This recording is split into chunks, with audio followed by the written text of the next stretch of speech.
As rivers, there is one thing we don't talk about enough, and yes, it is challenging to embrace Islam, especially when it comes down to share it with your family and friends. However, there is the easy part. The real struggle begins when you start thinking, what's next? We do everything in this life to please Allah subhanahu wa ta'ala and earn paradise. But in the same time, we also want this to be shared with our loved ones. And it doesn't matter if you are Muslim or not. At the end of the day, we all strive for the same thing. And like, my parents and everyone in my town are strong Catholic, and we have a very strong culture and traditions from thousands of years. I live in a small island in Southern Ireland, and apart from the main city, which has a tiny minority of Muslims from Africa, Pakistan or Lebanon, there is no such a thing as Muslim where I live, or even more reverts. It's not a thing at all. Actually, it's not uncommon for Muslims to end up embracing our culture, but just like for me, where not even in a billion years I would have even thought I could have been Muslim, we have to remember that everything is possible for Allah subhanahu wa ta'ala.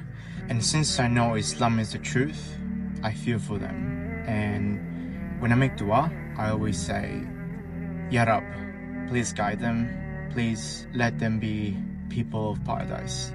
Let me hold their sin and let me pay for them. Punish me, but let them enter paradise. That is the main thing that I always ask. And I wish that my good deeds and everything that I do in this life, I want them to benefit for it too. I'll leave you with a beautiful video at the end. It's a speech that I found online, really beautiful, and it's just to remind you how important it is to protect, provide and pray for your parents. And may Allah subhanahu wa ta'ala give you strength for this and make you successful.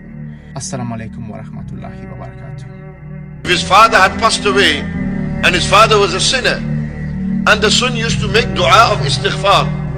Rabbi ighfirli wa liwalidayya. Oh Allah, forgive me and my parents, forgive me and my parents, forgive me and my parents. He continued to make this dua. Rabbi ighfirli wa liwalidayya. Allah, forgive me and my parents.